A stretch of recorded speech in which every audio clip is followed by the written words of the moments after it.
আমাদের medical college দ্বারা এই कार्यक्रम आयोजन करा হয়েছে। এই कार्यक्रमे मंचे उपस्थित श्री जे.के. सिन्हा, principal secretary health, professor 5 September शिक्षक दिवस छिलो, সেটা আমরা রবীন্দ্র ভবনে পালন করেছিলাম। और आज के এই মেডিকেল কলেজে আমরা সেটা পালন করতে চলছি।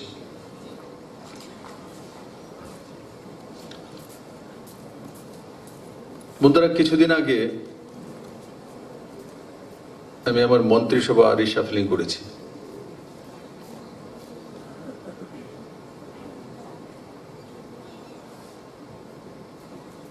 অনেক ডিপার্টমেন্ট আমার কাছে ছিল, তার মধ্যে হেলথ আছে।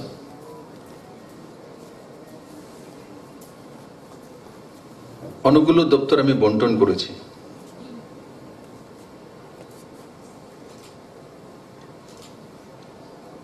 অনেকে ভেবেছিল হেলথটাও হয়তো কাউকে দিয়ে দেবে, কিন্তু হেলথ দেইনি।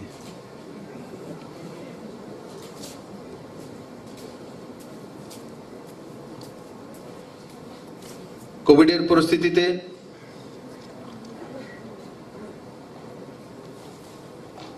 যখন জিবি হসপিটাল, ডক্টরদের অ্যাটিটিউড, নার্সদের বিষয়ে বলা, হেলথ ডিপার্টমেন্ট সম্বন্ধে পত্র পত্রিকায় আলোচনা সমালোচনা, ভালো খারাপ মন্দ অনেক বেরিয়েছে।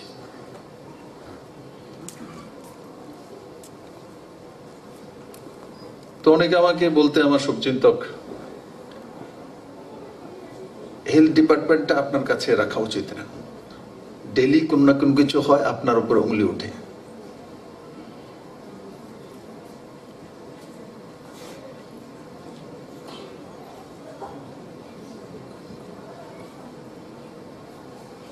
তার জন্য সেটা অন্য কাউকে দিয়ে দেওয়া উচিত। কমসে কম ডাইরেক্ট তো আপনার উপর কিছু আসবে না।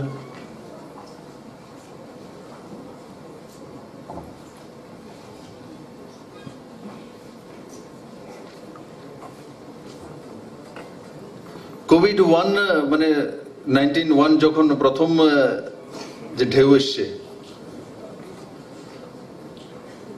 তখন শুধু ত্রিপুরাই নয়,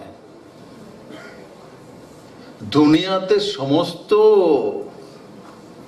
মেডিকেল কলেজ হোক আর পিএসসি সেন্টার হোক, সবাই কনফিউশনের মধ্যে ছিল। কি হবে, তার মেডিসিন কি, তার প্রয়োগ কি, তাকে কিভাবে মোকাবেলা করব, তার কি টিকাকরণ আসবে?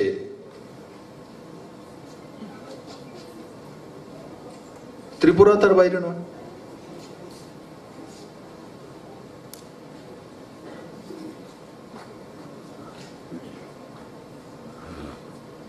और তা নিয়ে আলোচনা সমালোচনা বহু হয়েছে।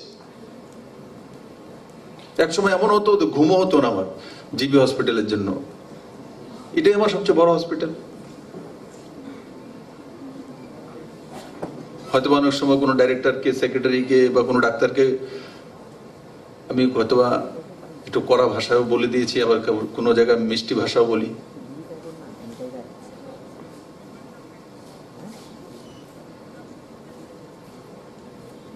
কিন্তু যখন আমাকে বলা হলো যে হেলথ নিজের কাছে না রাখার জন্য, তখন আমি তয় করে নিয়েছি হেলথ আমার কাছে রাখবো। কারণ কি, সমস্যার সমাধান করতে হবে এবং চুনৌতিকে স্বীকার করা। যদি এটাই আমার জীবনের চুনৌতি হয় ডিপার্টমেন্ট, তো এটাকেই স্বীকার করা, মোকাবেলা করা, না ভাগা। আরে চুনৌতির সামনে করলেই তো সাকসেস আসে। চুনৌতি জীবনে আসাই তো সাকসেসের রাজ।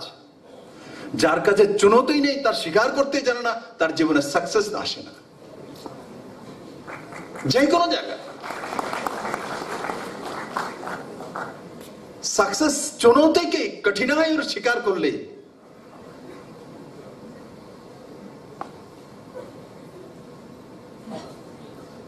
तभी अपनी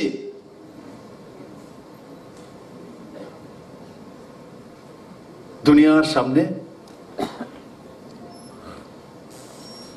एक्सेप्टेबल हबेन, सम्मानीय हबेन।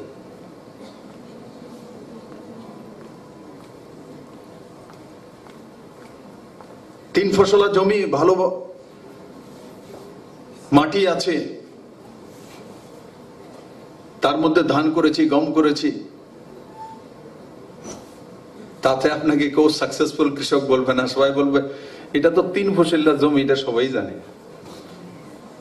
কিন্তু টিলা কঙ্কর ভেঙে যখন আপনি ধানের চাষ করতে পারবেন, তো আপনাকে অসাধারণ চাষি মানা হবে, ফার্মার্স অসাধারণ।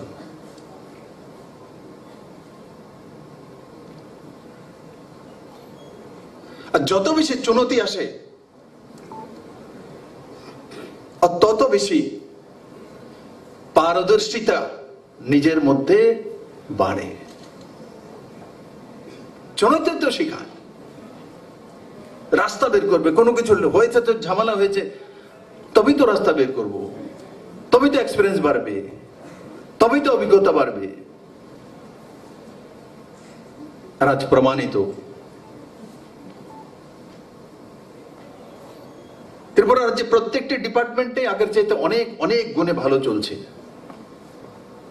কিন্তু স্বাস্থ্য সংবাদ, যে আমাদের হেলথ ডিপার্টমেন্টের ম্যাগাজিন আছে,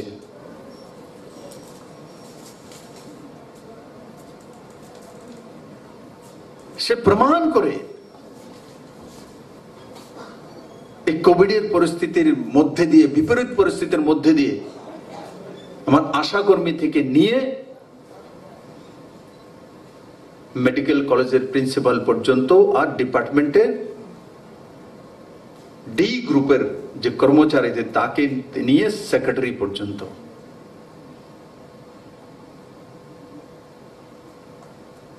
কিভাবে কঠিন পরিশ্রম। আর বন্ধু, পরিশ্রমের অদ্বিতীয় কোনো কিছু নেই।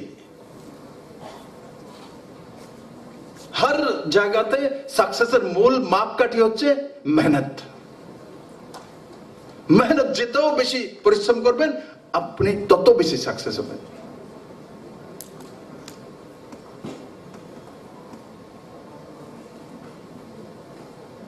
আপনি যদি সকাল 10টায় এসে 5টায় চলে যান,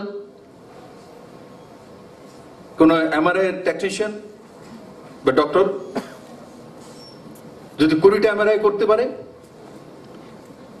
যদি একটু পরিশ্রমটা বেশি করে 5টা রাত্র 9টা যদি যায়, 10টা যদি যায়, তো তার সংখ্যা বাড়বে। তার মানে মেহনত রং লাতা है। সে কোন শ্রমিক ভাই হোক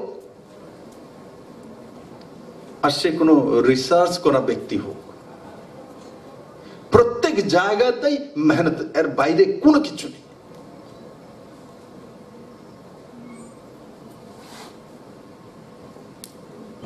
পরিশ্রম করতে হবে, সময় দিতে হবে।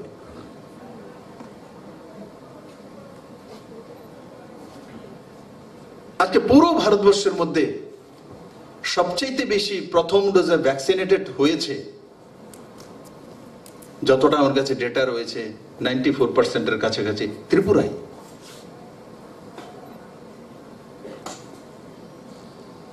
ত্রিপুরাতেই দেখা যায় যে হেলথ কর্মীরা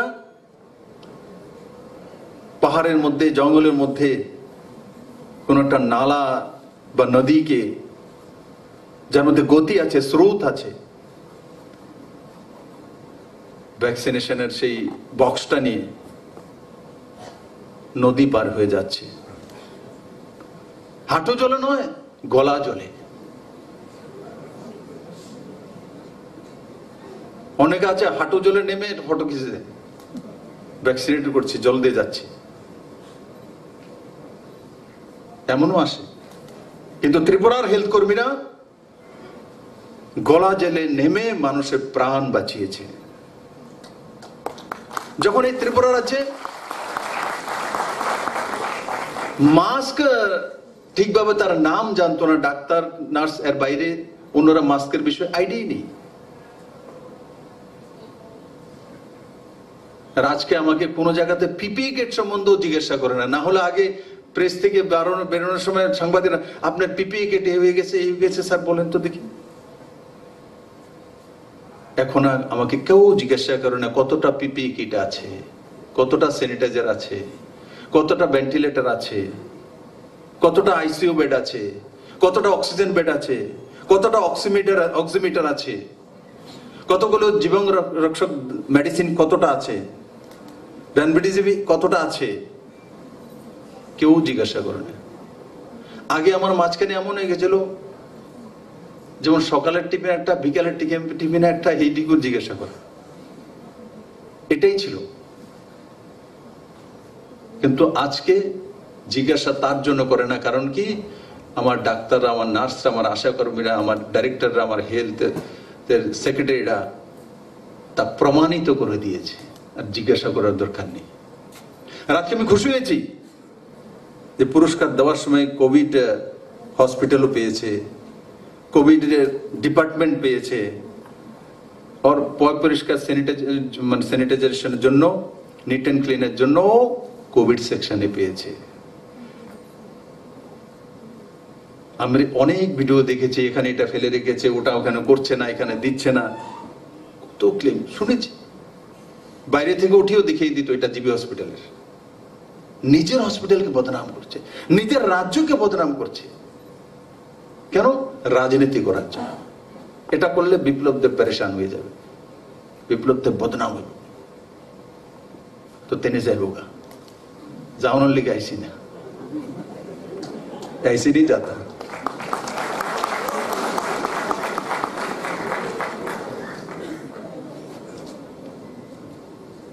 আজ আমার সমস্ত আশাকর্মী থেকে নিয়ে সমস্ত হেলথ কর্মীরা আপ টু সেক্রেটারি পর্যন্ত প্রমাণিত করে দিয়েছে যে আমরা অশুভ শক্তিকে পরাজিত করতে পারি। গর্ব করি আপনাদের জন্য। আপনারা কোভিডকেও পরাজিত করেছেন, যারা ষড়যন্ত্রকারী তাদেরকেও পরাজিত করেছেন। এত বদনাম জিবি হসপিটাল করে দিয়েছে যে প্রাণ বাঁচায় মানুষের। অটল বিহারী বাজপেয়ী ক্যান্সার ইনস্টিটিউশনের মধ্যে জটিল অপারেশন 100-র উপর হয়েছে। নিউরো সার্জারির জন্য কোটি কোটি টাকা বাইরে গিয়ে খরচা করতে হতো, আজকে সেটা করতে হয় না। 40,000 25,000 টাকা এখানে চিকিৎসা হয়ে যায়, 12 লাখ টাকা বাইরে খরচা করে আসতে হতো। রেফারেল যে পেশেন্ট অর্ধেকের বেশি কমে গেছে।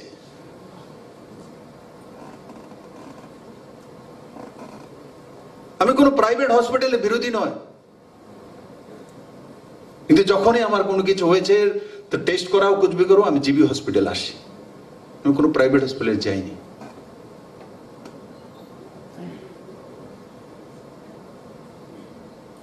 আমি যদি কোনো প্রাইভেট হসপিটালে গিয়ে বসি তো আমার ডাক্তারদেরকে কে সম্মান করবে? আমি যদি নিজেই ভাবি যে আমার ব্লাড চেক করার জন্য জিবি হসপিটাল সঠিক নয়, অন্যরা কি করে? অন্যরা রেফারেল নেবে না, বাইরে যাবে না? প্রধান ব্যক্তির দোষের কারণে সেটা হতো। প্রধান ব্যক্তি জিবি হসপিটালে ব্লাড টেস্ট করা যাবে না, জিবি হসপিটালে এমআরআই করা যাবে না, জিবি হসপিটালে এক্সরে করা যাবে না। আমার তো সবকিছু হয়েছে, আমার তো কোভিড হয়েছে, ভালো হয়ে গেছি, ডেল্টা হয়েছিল, ঠিক হয়ে গেছে, ভালো হয়ে গেছে। জিবি হসপিটালে তো আমার ভালো করেছে, জিবি হসপিটালে সমস্ত ডাক্তাররা ছিল।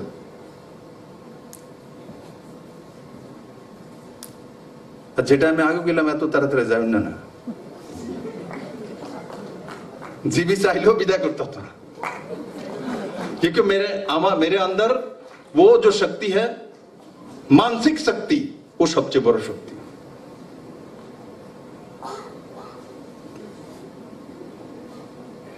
वो सबसे बड़ दवाई, मेडिसिन।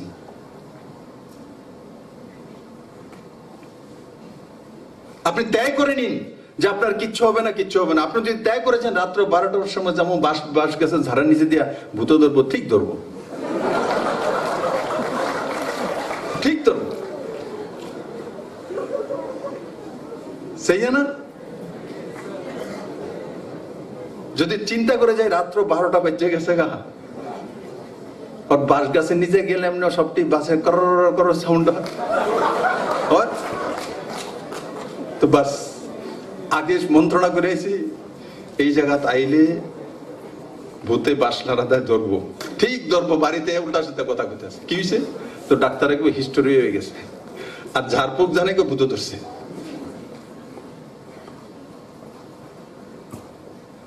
জীবনে যে যেভাবে চিন্তা করে সেটাই তার জীবনে হয়, मैक्सिमम। आप जैसा सोचोगे वैसा ही आपके जीवन के साथ होती है।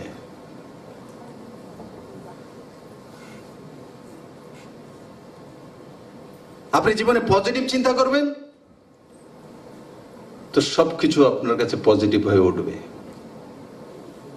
আপনি নেগেটিভ চিন্তা করবেন, পুরো দুনিয়া আপনার সামনে নেগেটিভ হয়ে যাবে। এই কারণে মাঝে মাঝে কিছু পণ্ডিত ব্যক্তি আছে দেখি, সোশ্যাল মিডিয়াতে হোক, তার মধ্যে টুইটার আছে, ফেসবুক আছে, ইনস্টাগ্রাম আছে, কিছু কিছু নেগেটিভ ব্যক্তি আছে, এরাও লেগে থাকে। আবার কিছু কিছু পজিটিভ ব্যক্তি আছে, এরাও লেগে থাকে। একবার দেখে দেখবেন, যারা নেগেটিভ টুইট করবে, নেগেটিভ বের করবে, তার ফলোয়ার হয় না বেশি।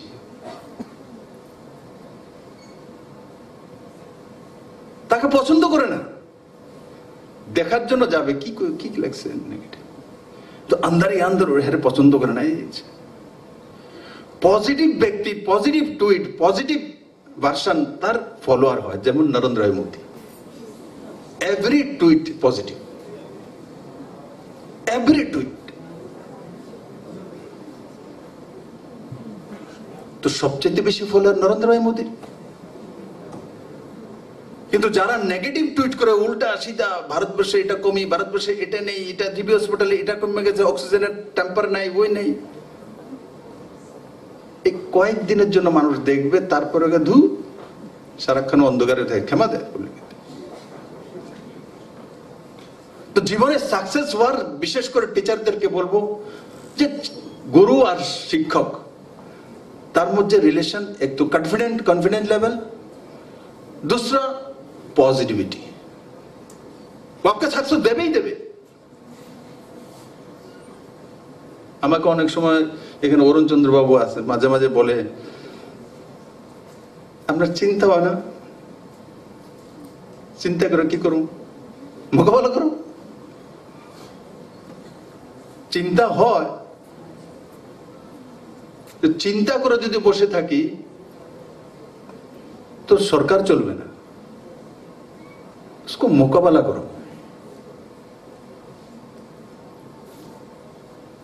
আপনারা দেখুন না আমাদের দেশের প্রধানমন্ত্রীকে, কোন পরীক্ষাটা ওনার দিতে হয়নি যখন মুখ্যমন্ত্রী ছিলেন, কোন পরীক্ষাটা দিতে হয়নি, কোন কাজটা ওনার সঙ্গে না হয়েছে ওই তৎকালীন সময়, সবগুলোকে পরাজিত কেন করতে পেরেছেন? পজিটিভিটি। প্রধানমন্ত্রী হওয়ার পরও পুরো সব একহাট্টা হয়ে গেছে, 2019-এ বিদায় করে দেব। আরো বেশি সিট, 303 সিট নিয়ে এসেছে। তার কারণ পজিটিভিটি।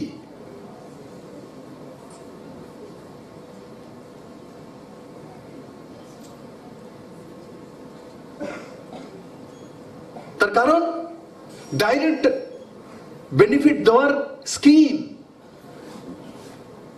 এগুলো পজিটিভিটি নিয়ে আসে সমাজের মধ্যে। স্বচ্ছ ভারত স্কিম, মহিলাদের শিক্ষার অধিকার দেওয়া উচিত, নারী সশক্তিকরণ করা উচিত। মহিলারা যদি শিক্ষিত না হয়, মা যদি শিক্ষিত না হয়, তো ছেলে মেয়ে শিক্ষিত হবে না। তাদের জন্য রিজার্ভেশন রাখা উচিত। এগুলো হয়েছে, কিন্তু বাস্তবে মহিলা সশক্তিকরণ যদি কেউ করেছে একমাত্র নরেন্দ্র ভাই মোদী। আসল জায়গায় ধরেছে স্বচ্ছ ভারত। যখন ধরেছে তখন বলে কি করে না করে, প্রধানমন্ত্রীর কাজ বোঝে ঝাড়ুলিয়া ঝাড়ু দহন আগরতলা দিল্লিতে কি করে, থানা ঝাড় দিতে গেছে মোদী, নটঙ্কি করে। মোদী থানা ঝাড় দিতে যায়নি, মোদী ব্যবস্থাকে ঝাড় লাগিয়েছে। আজ প্রমাণিত। স্বচ্ছ ভারত মিশনের মাধ্যমে যে বুলি চলছিল মহিলা সশক্তিকরণের নামে, তার আসলি কাজ যদি কেউ করেছে নরেন্দ্র ভাই মোদী। কিভাবে? গ্রামে একটা স্কুলে দেখা যায় 20 জন যদি স্টুডেন্ট ক্লাস 1-এ যায়, 10টা মেয়ে 10টা ছেলে। ক্লাস 5-এ 6-এ 7-এ উঠতে উঠতে 10টা মেয়ের মধ্যে একটা মেয়ে, ছেলের মধ্যে 10টাই থাকে, 9টা নেই। আবার বলি মহিলা সশক্তিকরণ লাগবে, মহিলাদের এডুকেশন দিতে। এডুকেশন কোথাতে দেবে? হাওয়ারে। মেয়ে কই গেল? 9 জন কোথায় গেল? কারণ স্কুলের মধ্যে শৌচালয় নেই। তার জন্য যখন মেয়েটা বড় হয়েছে সে তো বাইরে গিয়ে এমনি দাঁড়াতে পারবে না। লাজ লজ্জা, সমাজ ব্যবস্থা, শৌচালয় নেই, জলের ব্যবস্থা নেই। তার জন্য 9টি মেয়ে স্কুলে যাচ্ছে না। তার দিকে নজর নেই, আন্দোলন করে যাচ্ছে, ভাষণ দিয়ে যাচ্ছে। আর ত্রিপুরা তো ফেমাস ছিল, এরা 40 বছর ভাষণের ঠেলায় কি কি না।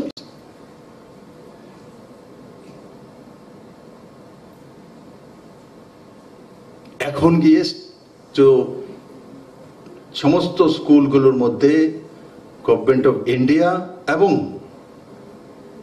যেগুলো আমরা প্রাইভেট সেক্টর আছে, প্রাইভেট কোম্পানি আছে, তাদের সিএসআর ফান্ড আছে, তার জন্য নরেন্দ্র মোদী বেঁধে দিয়েছে বলে আপনাদেরকে আপনার এরিয়ার শৌচালয় নির্মাণ করতে হবে স্কুলের মধ্যে।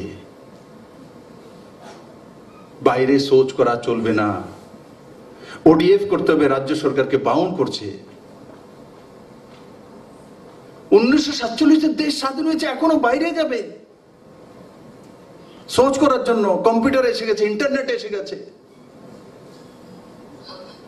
নরেন্দ্র ভাই মোদী সঠিক জায়গায় ধরার পর আজকে গিয়ে আসলি মহিলা সশক্তিকরণ হচ্ছে।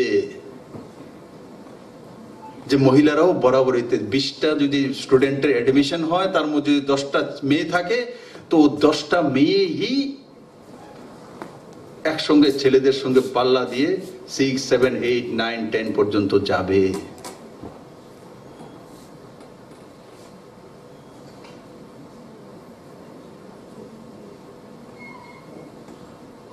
মাননীয় প্রধানমন্ত্রী যে কোনো স্কিম এনেছে বা যে কোনো সিদ্ধান্ত নিয়েছে, ওনার চাইতে বড় টিচার আজকের দিনে নেই।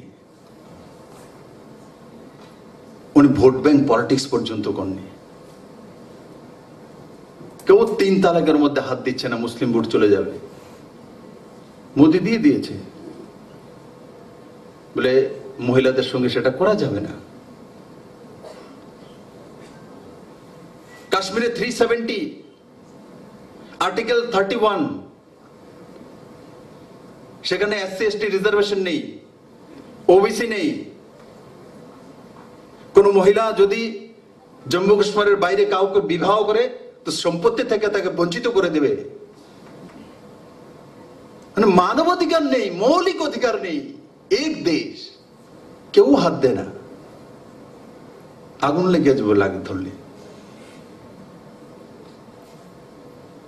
প্রধানমন্ত্রী অমিত ভাই শাহ যে গৃহমন্ত্রী, তার মধ্যে প্রয়োগ করেছে, প্রমাণিত করেছে, লোকসভা রাজ্যসভার মধ্যে পাশ করে নিয়েছে। ছোট বিষয় না বন্ধু। আজকে কাশ্মীর থেকে 370 উঠে গেছে, তো কেউ মোমবাতি পর্যন্ত জ্বালাতে পারেনি বিরোধ করে।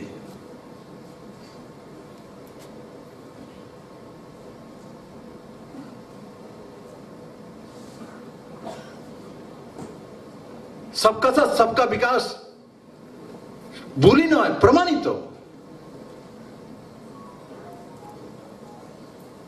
রাম মন্দির নিয়ে কারোর লোকের জীবন চলে গেছে।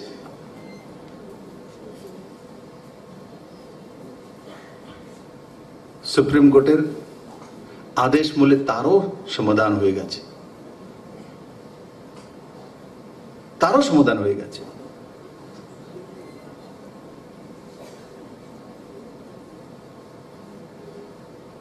আজকে অনেক আগে ভারতবর্ষের মধ্যে জাত পাতের রাজনীতি থেকে বেরিয়ে এসছে। এক সময় রাজনীতি হতো জাত পাত কম পন্থ, আজকে সেটা থেকেও ভারত বেরিয়ে এসছে।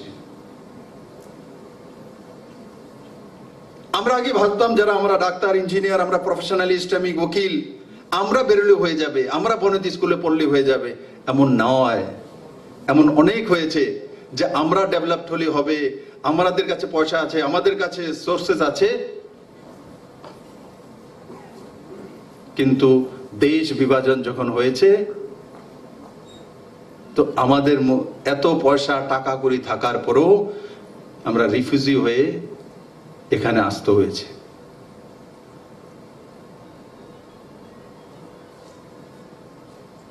তার জন্য সবাইকে সমভাবে এগিয়ে নিয়ে যাওয়া, টিমে থাকা।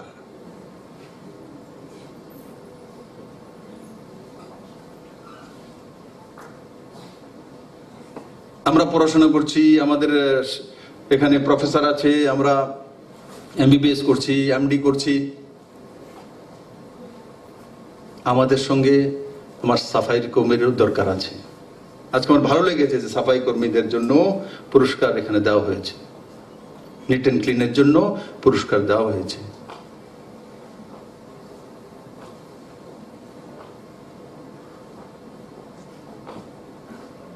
এই সমাজে সবার প্রয়োজন রয়েছে। আজকে আমরা কোভিড মোকাবেলা করেছি, শুধু খালি ডাক্তার দিয়ে হতো, খালি নার্স দিয়ে হতো না।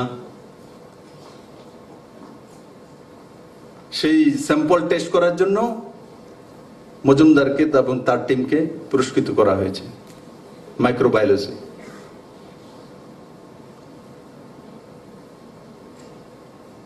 পুরো টিমের দরকার।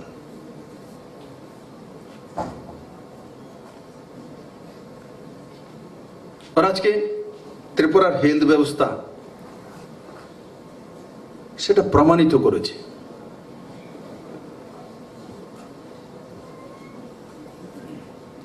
আজকে আর জিবি হসপিটাল বিষয়ে কেউ সমালোচনা করে না। অক্সিজেন সিলিন্ডার নেই, অক্সিজেনের লাইন বন্ধ হয়ে গেছে। আজকে এশিয়ার নর্থ ইস্টের মধ্যে সবচাইতে বড় অক্সিজেন প্লান্ট ত্রিপুরা রাজ্যে। অক্সিজেনের বিষয়ে কেউ চিন্তাই করে না। থার্ড ওয়েভ আসবে সেই বিষয়ে কারোর মধ্যে ভয় নেই, মোকাবেলা করবো, মানসিকতা তৈরি হয়ে গেছে। আসুক থার্ড ওয়েভ, তৈরি আছে আমরা। আজকে ত্রিপুরার ডাক্তাররা, ত্রিপুরা হেলথ ব্যবস্থা তৈরি হয়ে বসে, থার্ড আসুক মোকাবেলা করব। কিন্তু প্রথম দিকে আমরা পারিনি, শুধু আমরা একা নয়, পুরো দুনিয়াই পারেনি। তার জন্য সবাই লকডাউন করে দিয়েছে, বন্ধ করে দেবো, ঘর বাইরে না যাও, ঘরে থাকো। ঘরে থাকলেই হবে না তেমন না, ঘরে থাকলে বাঁচার একটা ব্যবস্থা, কিন্তু তাকে মোকাবেলা করার জন্য ততক্ষণে মাননীয় প্রধানমন্ত্রী দেশীয় টিকাকরণ তৈরি করে নিয়েছে, কেউ কল্পনা করেনি। ফ্রিতে এই টিকাকরণ হয়ে গেছে। তো অনেকে বুঝতে পারে না, আরে মোদি থাকার কারণে হয়ে গেছে, না হলে হতো না। বলে আপনি কি স্বপ্ন দেখছেন, আপনি জানেননি? কারণ কি, ইতিহাস তো জানি, দেখি, বুঝি কি হয়েছে আর কি হতে যাচ্ছিল। অনুমান তো মানুষ ইতিহাস থেকেই করবে, ভবিষ্যতের কল্পনা করবে। ইতিহাস তো এমন বলে না।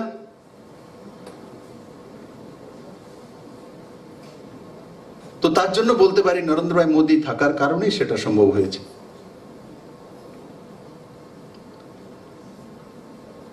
আমি আপনাদেরকে বলবো যে ভাই আমি হেলথ ডিপার্টমেন্টে আছে গর্ববোধ করি, তো তার ভাগীদার আপনারা।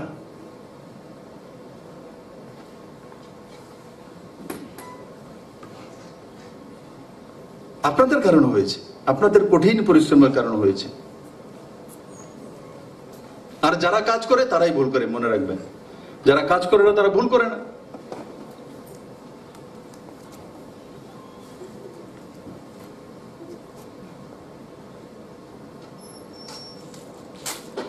আর আরেকটা বিষয় আমি আজকে বলবো আপনাদেরকে, সবার কাছে স্মার্টফোন আছে আপনাদের কাছে। কেউ স্টুডেন্ট আছে, কেউ এখানে প্রফেসর আছে, কেউ এইচওডি আছে। নিজের গ্রামের বাড়ি হোক, নিজের চেনা জানা শুনুক, যে কোনো জায়গাতে হোক। আপনাদের অনেক বন্ধু বান্ধব আছে যে এইমসে পড়ছে বা এইমস থেকে ডাক্তার, নিগরিমে ডাক্তার, চণ্ডীগড়ে আছে। কেন তাদের কাছ থেকে একটু সময় না নাও বলে, বন্ধুর জীবন তোমার পুরো দিনের থেকে আধা ঘন্টা দিয়ে দাও না কেন? আমি একটা কল্পনা করছি, যে কে সেনাকে বলেছি যে আধা ঘন্টা আমার প্রফেশন থেকে বের করে যখন বাড়িতে চলে যাব, ছেলে মেয়েদের পরিবারের সঙ্গে থাকবো, পরিবারের কাছে একটা অ্যাপ্লিকেশন লাগানো বলে আমাকে আধা ঘন্টা মানুষের জন্য কাজ করতে দাও ফ্রিতে। ভিডিও কনফারেন্সিং এর মাধ্যমে, নিজের স্মার্টফোনের মাধ্যমে কোনো গ্রামে কোনো ব্যক্তিকে কনসালটেন্সি দিয়ে দেওয়া। যদি 5টা লোককে দিয়ে দিচ্ছে, লোকসান কি? আপনি আপনার প্র্যাকটিস করুন, আপনার হসপিটালে যান, সবকিছু করেন, আধা ঘন্টা বের করতে পারেন না? ডক্টর অ্যাসোসিয়েশন তো অনেক কাজ করে, বিভিন্ন অ্যাসোসিয়েশন আছে। আমি একটা অ্যাপ করার পরিকল্পনা করেছি, যে কে সেনাকে দিয়েছি ওই দিন। সেই অ্যাপের মধ্যে 2-4-5টা ডাক্তার আমি রাখবো পার্মানেন্ট।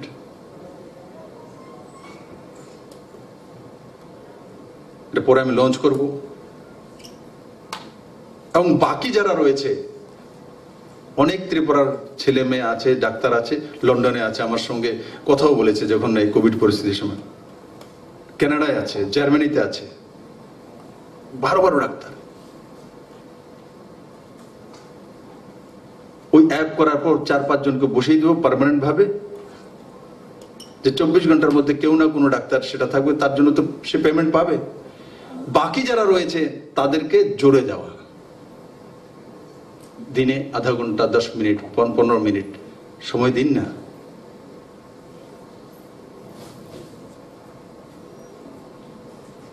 দেখবেন কিভাবে পজিটিভিটি আসে, অনেক কিছু সমাধান হয়ে যাবে।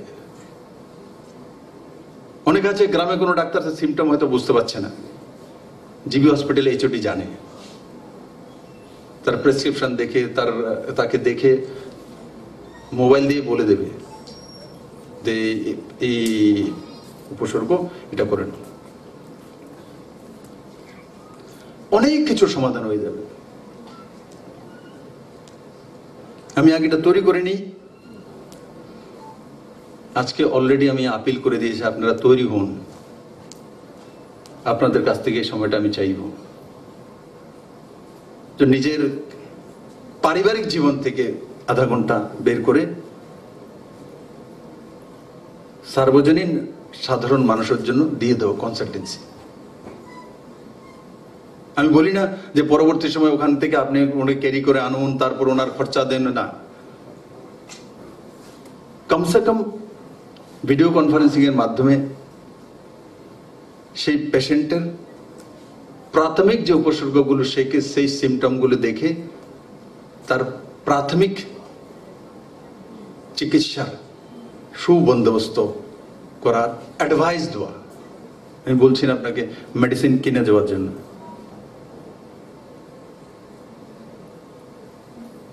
এটা কোন রাজ্য হয়েছে কিনা আমি জানি না,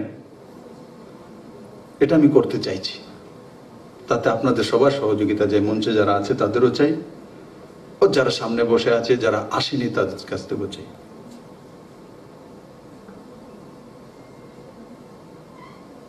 একটা মহৎ কাজ হবে এটা।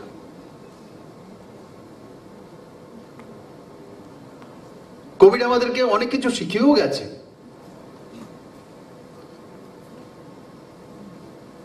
আমাদের ত্রিপুরাতে, আমি এখন তো ডেটা দেখিনি, যে নর্মাল যে ডেথ রেট আছে সেটার থেকে এখন কম হচ্ছে। না দেখেও বলতে পারি, কারণ আমার কাছে আইডিয়া তো আছে।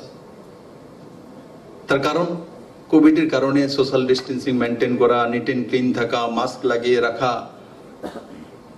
আমাকে একজন ডাক্তার বলছে, অশোক সিনহা, কারণ ওনার যে ডিপার্টমেন্ট কি, হ্যাঁ, তো বলে সবাই মাস্ক টাস্ক লাগায় রাখে মুখ্যমন্ত্রী মহোদয়, সেই কারণে একদম নিট ক্লিন থাকে, আমার পেশেন্ট কমছে। আচ্ছা,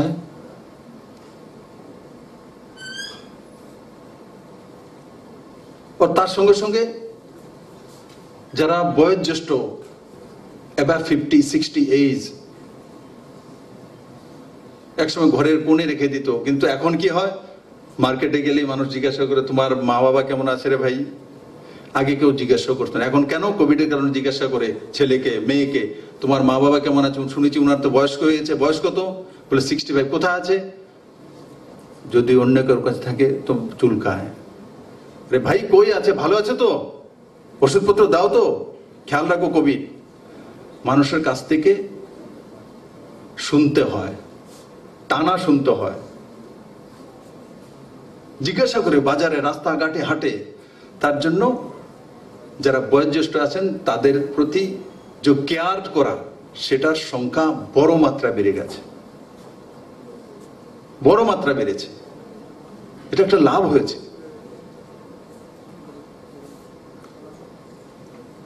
তাই বন্ধুরা, কোভিড আমাদেরকে অনেক কিছু শিখিয়ে দিয়েছে। তার মধ্যে এটাও আমাকে শিখিয়েছে, 6 মাসের কাজ আমাকে 39 দিনও করা শিখিয়ে দিয়েছে কোভিড। 6 মাসের কাজ কত দিনে, 39 দিনে। কিভাবে, 156 জন ডাক্তারকে নেওয়া হয়েছে টিপিএসসির মাধ্যমে। টিপিএসসির মাধ্যমে 156 ডক্টরকে নেওয়া হয়েছে অনলি 49 ডেজ, 39 না, 39 ডেজ, 39 দিন। কল্পনা করা যেতে পারে কতগুলি ডিপার্টমেন্ট তার মধ্যে। টিপিএসসি আলাদা এক অটোনমাস বডি, তার মধ্যে জিএপিএনটি, তার মধ্যে হেলথ, তার মধ্যে ফাইন্যান্স,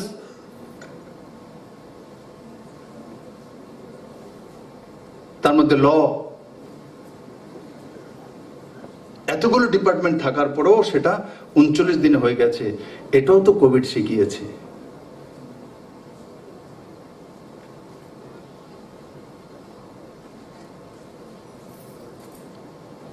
আরেকটা সিদ্ধান্ত আমরা করেছি এই কোভিডের মধ্যেও, কারোর স্যালারি কাটেনি, 3% দিয়ে দিয়েছি। আর 7 বছর যাবত আটকে থাকা, এখনো সুপ্রিম কোর্টে কেস চলছে, আমরা অ্যাডহক প্রমোশন করে দিয়েছি। অ্যাডহক প্রমোশন ছোট বিষয় নয়।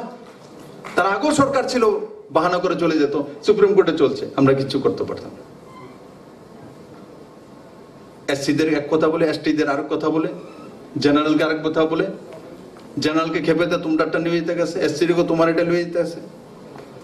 আমি সবাইকে ডেকেছি, কথা বলেছি, বলে যদি কেউ যদি নিয়েও যায়, আমরা স্পেশাল কোঠা থেকে এসসি এসটি কে করে দেব ভাই। আজকে সরকার তার সমাধান করেছে। আমি যে বললাম পজিটিভিটি থাকলে সমাধান নিশ্চিত আপনার সামনে আসবেই আসবে, নেগেটিভিটি থাকলে তার সমাধান করা যায় না।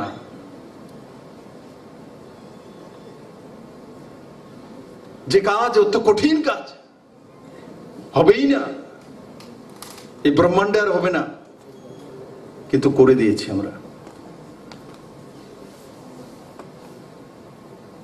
আজকে ত্রিপুরাতে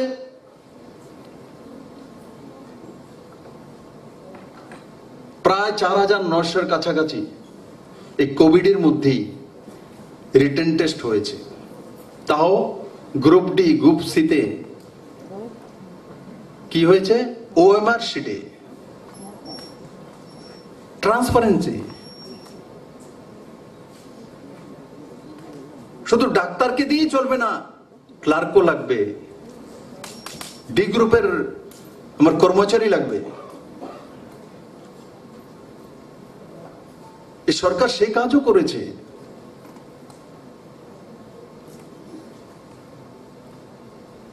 ত্রিপুরাতে প্রথম ডি গ্রুপে বা সি গ্রুপে ওএমআর শিটে এক্সাম হয়েছে। ট্রান্সপারেন্সি নিয়ে এসছে সরকার।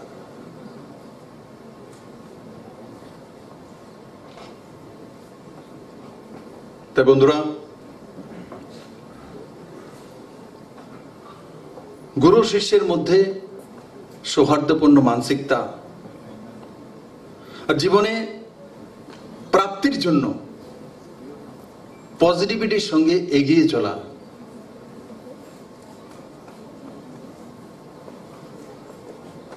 আর অনেক সময় আমরা ভাবি, বিশেষ করে প্রফেশনালরা, চলো আমি তো আমার বিজনেস করবি, আমি আমার ডাক্তারি দেখি, রাজনীতিতে কে আসে না আসে কেউ দেখে লাভ নাই। ऐसा नहीं सोचना।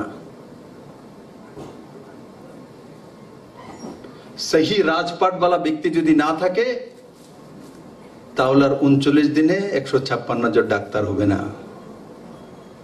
তো 6 মাসে হবে।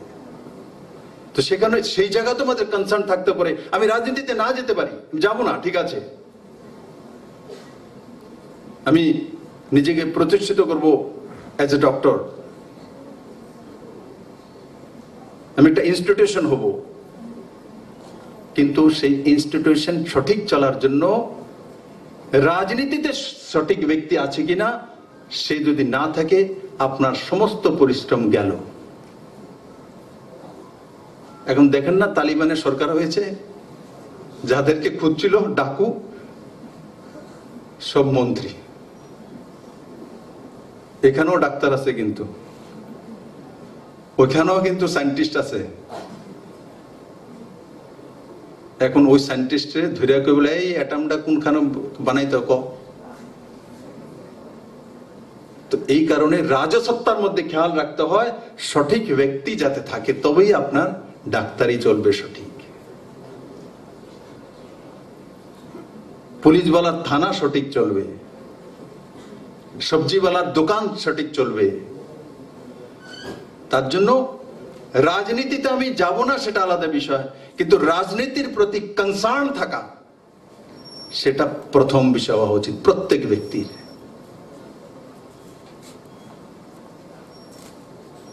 প্রত্যেক ব্যক্তির কনসার্ন থাকা আজকে আমি আপনাদের কাছে বললাম, কারণ আমি অনেক সময় দেখি, না স্যার আমরা রাজনীতি বুঝি না। কি কো না কো, রাজনীতি বুঝে না।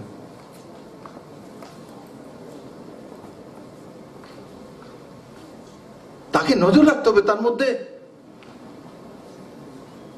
আমি অনেক জায়গায় দেখি যে যারা আমরা প্রফেশনালিস্ট হয়ে গেছে ভোট দিতেই যাই না, আবার বলি তাই নিয়ে যে জিতছে ঠিক হয়েছে না। তারপরে আমি খুঁজা দিল্লিতে আমাকে প্রচারের জন্য পাঠিয়েছিল বিধানসভা ইলেকশনে। এটা সাউথ দিল্লিতে একটা সোসাইটিতে আমি গিয়েছিলাম, তো সব মোটামুটি businessman, engineer, doctor, high profile. আমি ওদের কাছে একটাই আপিল করেছিলাম, যদি মোদী সরকার চাও তো ত্রিপুরার মতো ভোটিং করো। আপনাদের কাছে মোদী সরকার চলে আসবে, বেশি না, আমি বলি না ত্রিপুরার মতো 94% ভোটিং করার জন্য, দিল্লিতে আপনারা 80% ভোটিং করিয়ে দিন তো মোদী সরকার চলে আসবে, কিন্তু করেনি। তারপর পরে আমি খবর নিয়েছি ওই সোসাইটিতে কত পার্সেন্ট ভোট হয়েছে, 52%। সব পেন্ট হাউসে বের হয়েছে। যেমন 4টার সময়, 5টার সময়, 6টার সময় ইলেকশন রেজাল্ট আইসে পরে কি হইল, এটা কি হয়েছে না আপনি করছেন।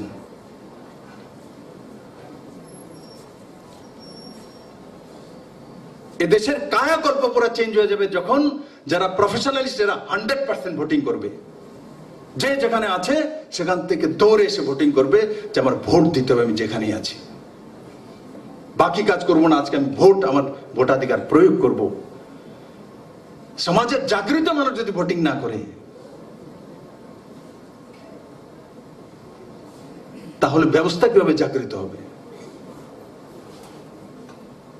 তাই আমি আপনাদের কাছে লাস্টে যে বিন্দু 2-3টা তুলে ধরলাম, তার মধ্যে চিন্তন করা। যখন বসা, মুখ্যমন্ত্রী যে বলেছে আসলে কি এটা, আমি যা বলবো সব সঠিক হবে তেমন তো নয়, তার মধ্যে আলোচনা করা, দেখবেন তার মধ্যে কোনো না কোনো একটা রাস্তা বেরিয়ে আসে। আজকের এই কার্যক্রমে এমনিতেই দেরিতে শুরু হয়েছে, 4টার সময় ছিল, 4:40 এটাও তৈরি হয়েছে, কারণ জেকে সিনহা বলেছে যখন এসছি তখন খালি দেখছি। আর বাকি যখন এখানে 40 মিনিট দেরি করছে, তো আমার একটা কার্যক্রম ছিল যে আমি এরা যেমন 40 মিনিট দেরি করছে আমিও অ্যাড করে দিচ্ছি আরো 40 মিনিট।